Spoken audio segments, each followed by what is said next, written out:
Hello, good morning. I'm Chaitra. I'm from Srinidhi International School. I teach design for MIP. So today's topic, as it was introduced, it is human-centered design, and a part of it also includes inclusive design as a part of human-centered design. So just give me a minute. Let me share my screen.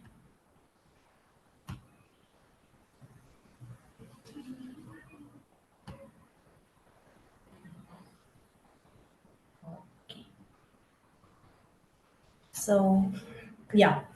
So today we look into what is human-centered design and what is inclusive design and how can we use this if you are a design teacher or if you are teaching any subject. Usually, we try to look into a problem, or all our subject is centered around addressing one or the other issues. We will be looking into how we can apply this human-centered design or inclusive design in our subject.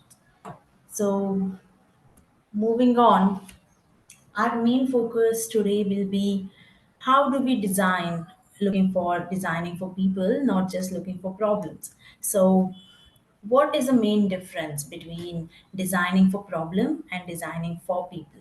So when we are looking into designing for problem, yes, first we are going to identify the problem, we are going to define the problem, then we are going to ask students to analyze the information, and we'll be looking into what are the potential solutions are available, and we'll be saying what is the best solution out of so many solutions that I have come up with. And probably we will be trying to implement the solution and see what would be the outcome. So this is how we are when we are looking into the problem, and we are going to solve the problem, how we are going to address the problem. So what is something that is majorly missing in this particular thing is something that I feel is empathy. So, what is the difference between looking into a problem and solving just a problem, and solving, as we told, designing for people and just a problem is empathy. When you're designing for people, the main picture that comes into is empathy.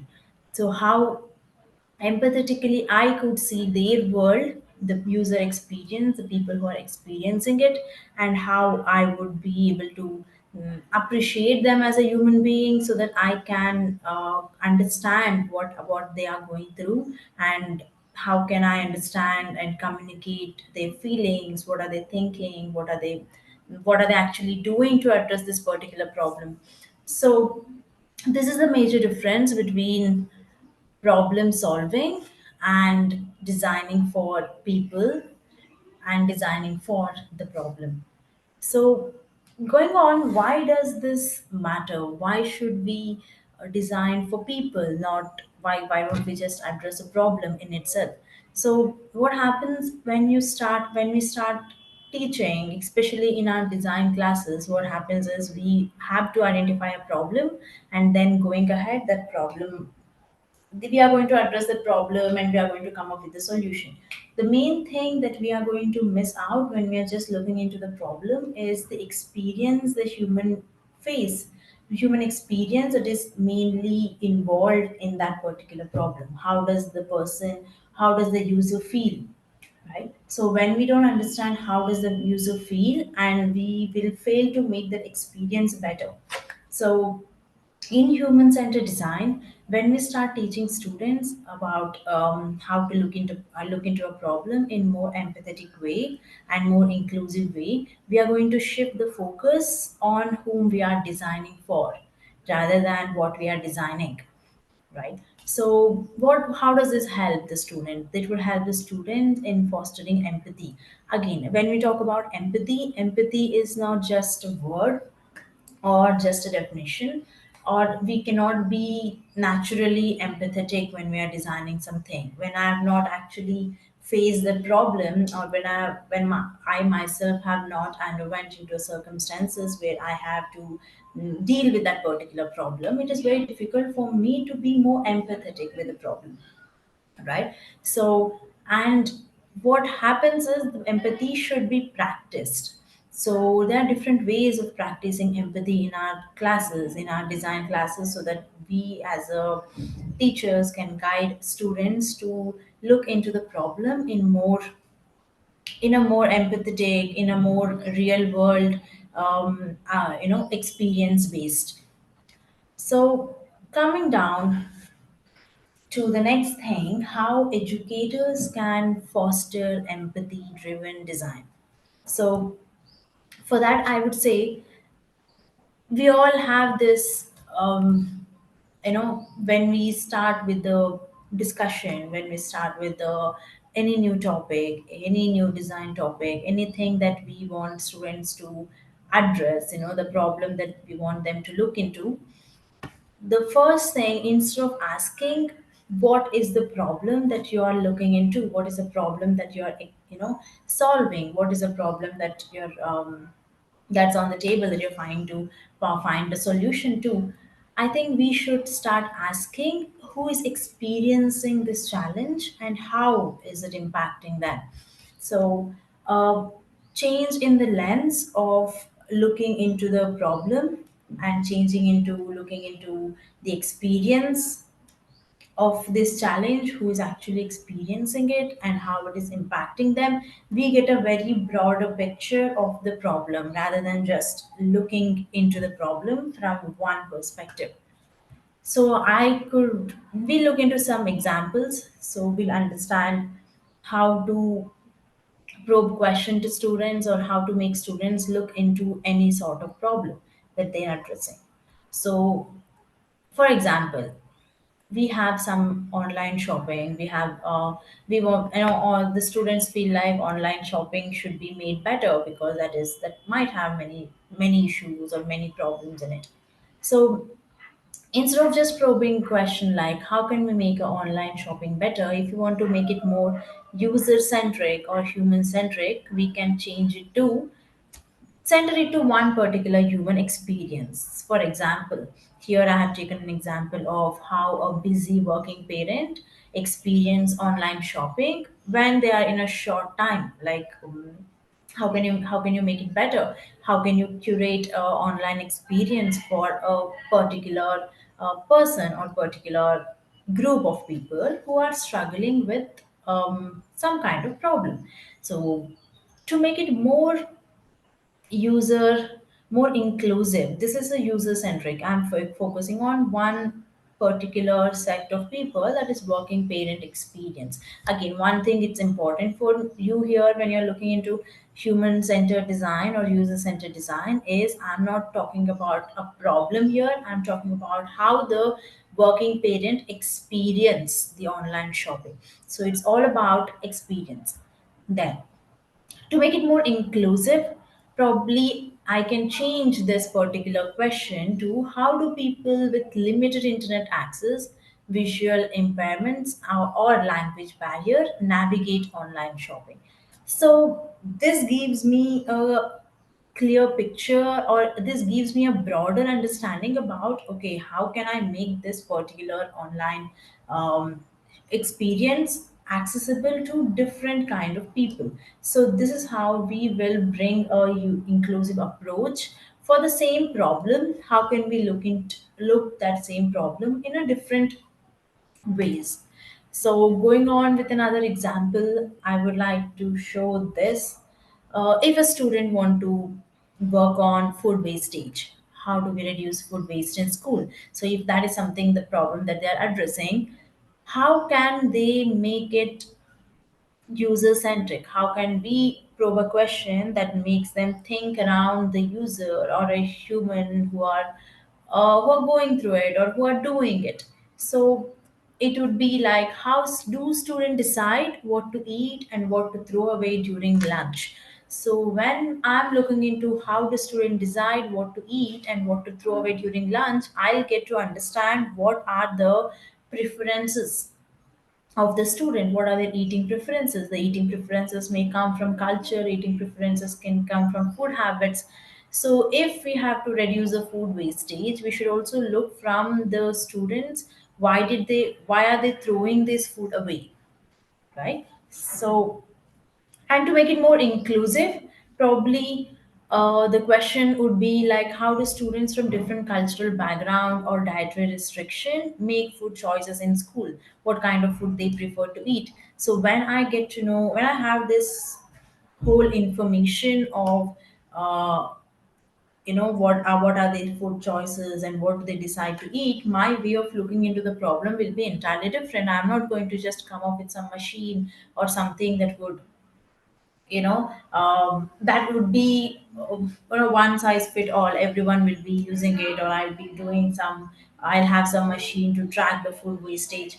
That might not be the only solution that I would come up with. When I start looking into this particular problem from a user experience, my solution will be entirely different.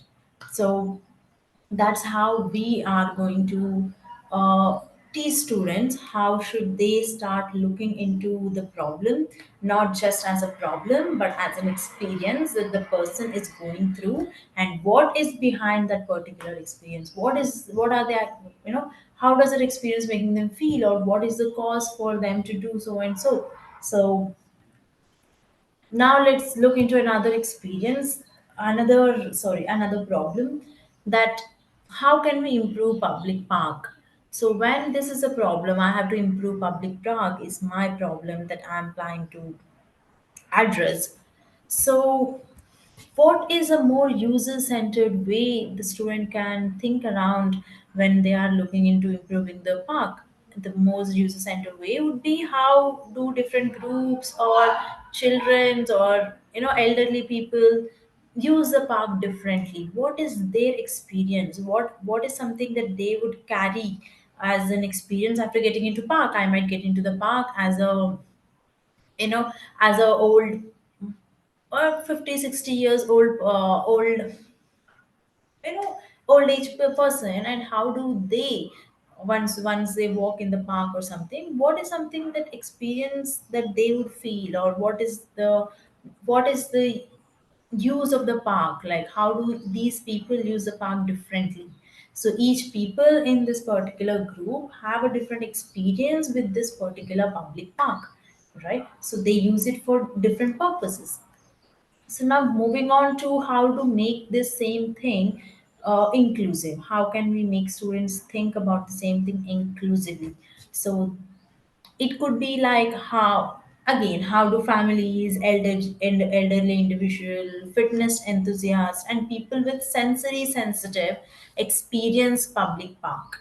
So when we look into this particular thing, I'm covering a big set of people. I'm covering different kind of people who are entering the park and who are experiencing, who are having different experience in the park, along with the people who have sensory sensitiveness. For this, to understand this, I need to do a lot of we need to tell students to do a lot of empathy mapping, or some kind of scenarios where they can go and really interact with these people who have this sensory sensitiveness and see how they experience in public park.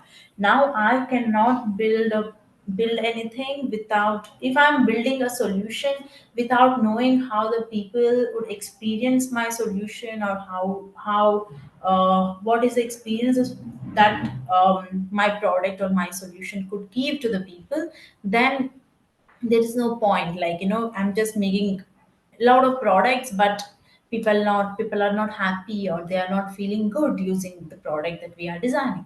So as a designer, looking into the experience is something that we have to teach students intentionally, consciously, every time when they are looking into problem, or when they are coming up with the new problems. Now, one last example I would want to give. So now, how can we improve mobile banking app? For example, we have this thing in our MIP5 e-portfolio where they should have a client. So the client is going to come to a designer and say they have to improve a mobile banking app.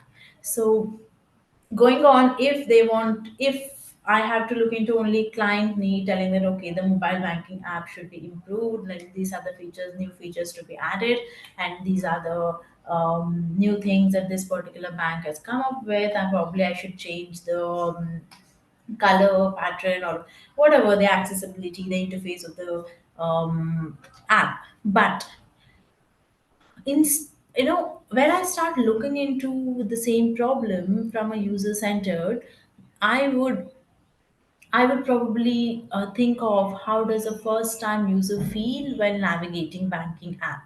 So this what will be the experience of the first timer opening this particular app? Like what experience the app should give them?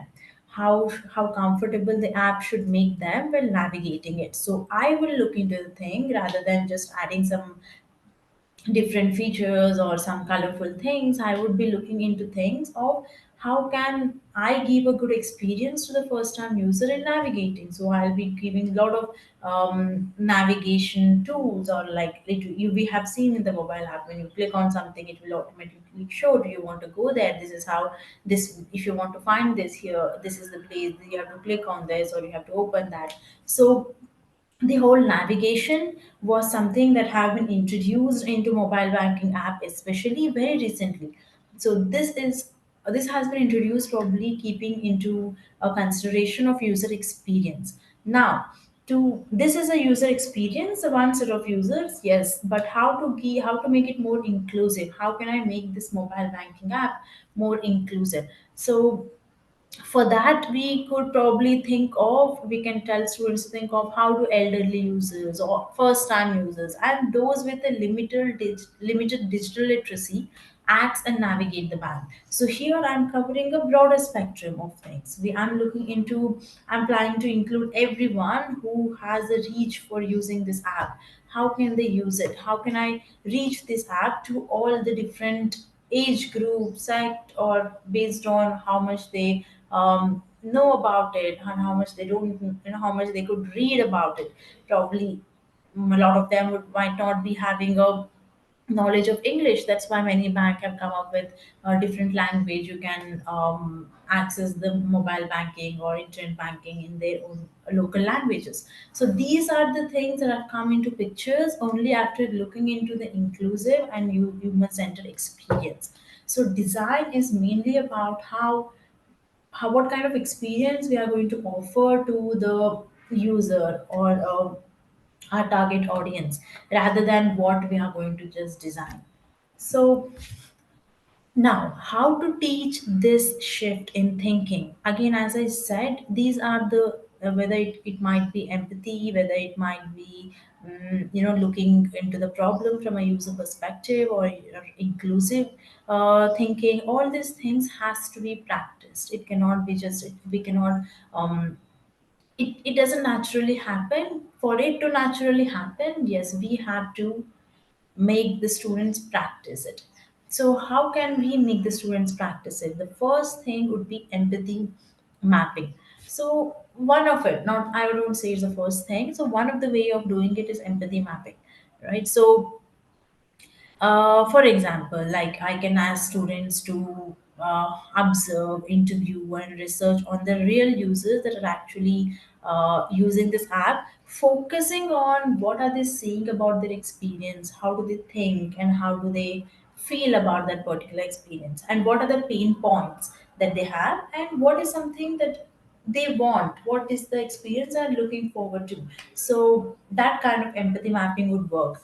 Or else to make the students understand more about how it is actually felt to be like to be a dyslexic, how does it actually feel like. So we can use something called user personas, where we can assign students or with a different user profile. For example, a 12-year-old with a dyslexia is a persona that I'm assigning to a student, and student is going to create a daily in life scenario with for their persona, and they are going to design a product space or tool tailored to that particular need to make it more, to make them understand, okay, if I want to create a chair which is inclusive for a person with certain disability, what are the features that I would probably add to this particular chair, right? So that makes them, once they understand a struggle or a profile of the person who's experiencing difficulty with this particular product, then they get to understand it. So now Another would be constraint based design, where this would be an activity that we can tell students to um, give students some physical or digital constraints. So ask them to complete the daily task or use some product while experiencing those constraints. So then we can discuss with them what was difficult and how would you redesign this particular product.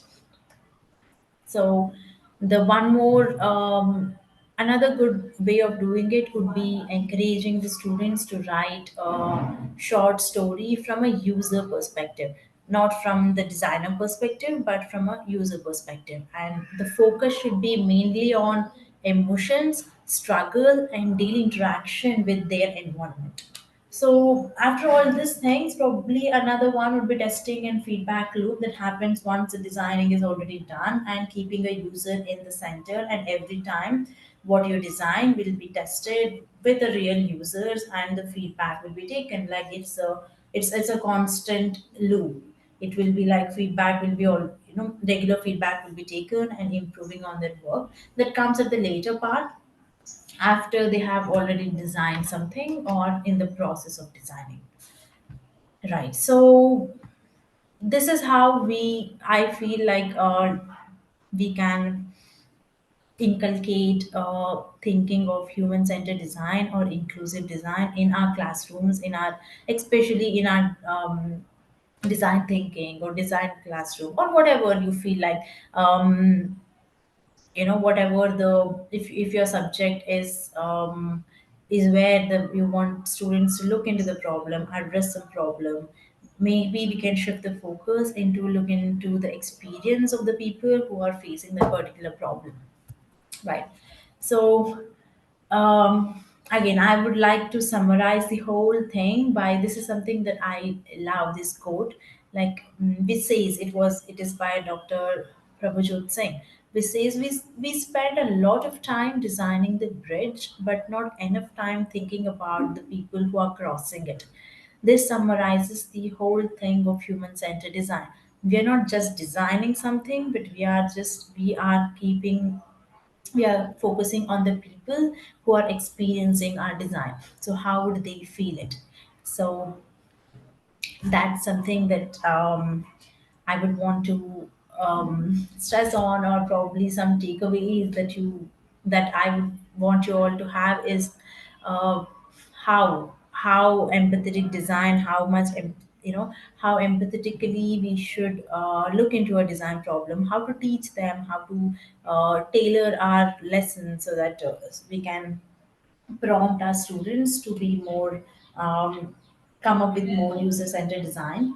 And going on, once this practice is constantly happening, when we have already set a tone of, how to, for our students to how to think, inclusivity or keeping a focus on user experience will come naturally. We don't have to give all these prompts anymore. Once we have reached the stage of teaching our students about how to think in this particular way, inclusivity doesn't have to be something coming over there or stressing on. It will naturally happen. Whatever they are designing, they look into, they make sure that it is inclusive. So that's for now, and I'm open for the questions. Thank you. Thank you, Miss Chaitra. What a beautiful, wonderful quote to end with, ma'am. I really loved it. And thanks to Mr. Prabhajot Singh. So, one question from another speaker. Yeah. How can organizations build design capacity within their teams? Okay. So organization builds design capacity within their team, in the sense, Mm. as a designer you're talking about. Yes, yes. Okay.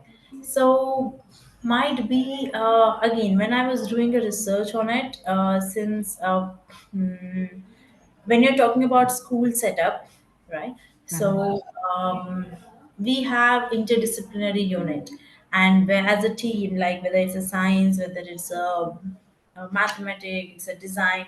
So if I'm designing something and I can relate that particular thing to design as a team, overall, if we change the narrative of how do we look into the problem is something in our in the curriculum like IB.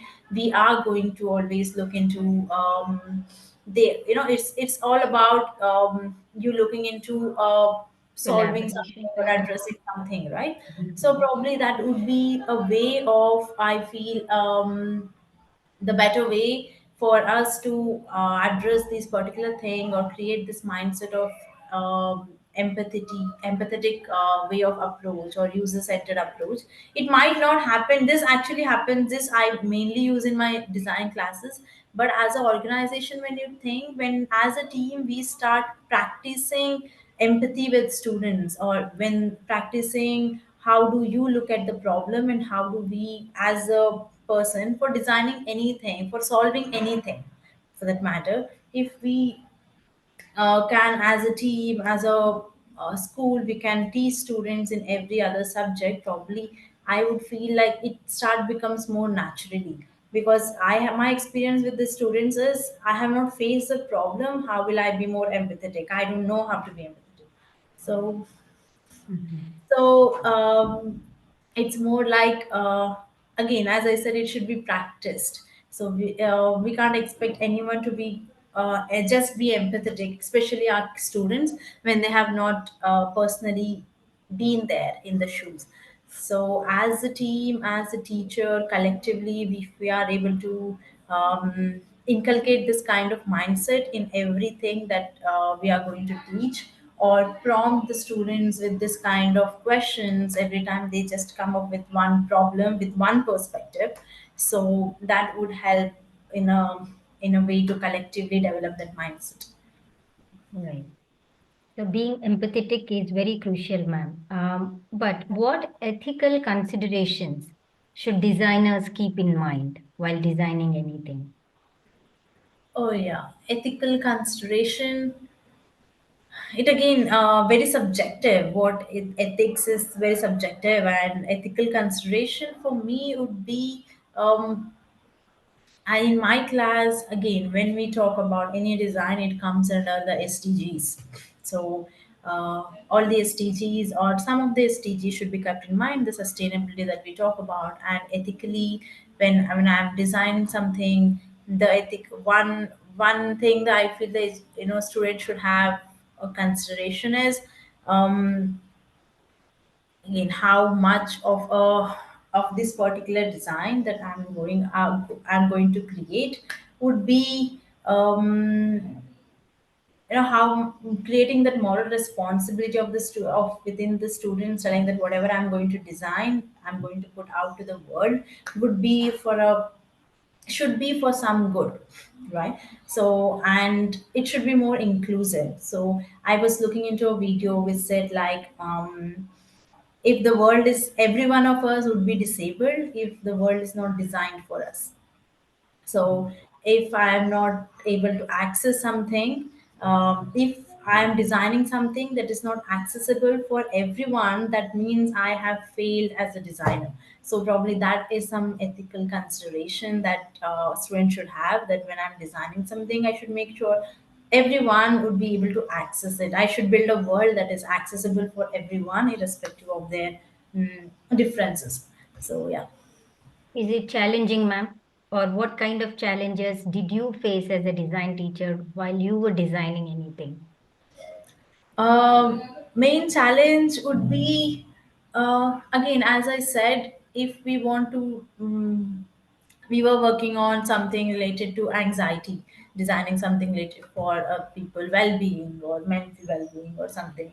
So if we want to design that, and I feel it is very important for students to understand the user experience for their level. Again, it is again a lot of practice has to be done, like how do that actually feel like, if I'm designing something for someone, how can I empathize? So my the main thing that lies with practicing that particular mapping and sitting, that, you know, having a conversation about how does the user actually feel, what are they actually thinking about it, what are they actually doing to address this problem already, and what are they actually saying about what are they facing, like understanding the overall user experience and then designing, mm, is a bit challenging, and it takes a lot of time for it actually takes more time than actually designing the product in itself. So yeah, Right. that would be the. So how can designers prepare for the future, ma'am, for the changing design landscape? Sorry, I missed you. Can you I repeat? asked you, how can designers prepare for the future, for the changing design landscape? Anything undergoes changes, right? So how can you prepare? How can the designers prepare themselves for the changes in the future? Okay, so how can a designer prepare themselves for the future? Would be again, the designing is changing, like the technology will be changing, it will be evolving. So one doesn't have to have know it all when it comes to technology, because we never know what is going to come up again. So I would see why I would tell one thing: a designer should be prepared for the change. They should be prepared for the change, and they should be knowing that change is something that is inevitable, and we all have to adapt to it. So maybe the Update. way they are going to think, or how today the needs are, they should understand the needs of people will be changing over the period of time, and what the person need today might not be the same thing that I would be designing 10 years now, because the needs will be changing. So that kind of understanding, and understanding the user needs, and later on designing could be something. And or also, as a designer, we can also think of future, like thinking of how do I can think of future, like 20 years from now, 30 years now from now, how the world would be. And that is also a part of design, that they can have those shelf designs, that they'll have like, okay, this situation comes in to the picture. Okay, this design of mine would be more conducive. For example, when we talk about flying cars or something, though that design or something exists, that cannot be used right now for the current environment or system, but we never know what happens in the future that might come over. So yeah, only thing is they should be more adaptable, and they should know that needs are going to change anytime, in any minute, or in the future. So they should be able to address those needs. Great. So that's all for the Q&A session, ma'am. Anything else you want to mention, Ms. Chaitra, before I end the session? Thank you so much for the opportunity. It was really nice. Hope it was helpful. So Of course, it thank was you. helpful and hope you have enjoyed talking on our platform. Thank you once Yeah. again for Thank you. sharing your knowledge on our platform, ma'am. Thank you Have a so much. great day. Happy Holi again. Happy, I happy. will end the session.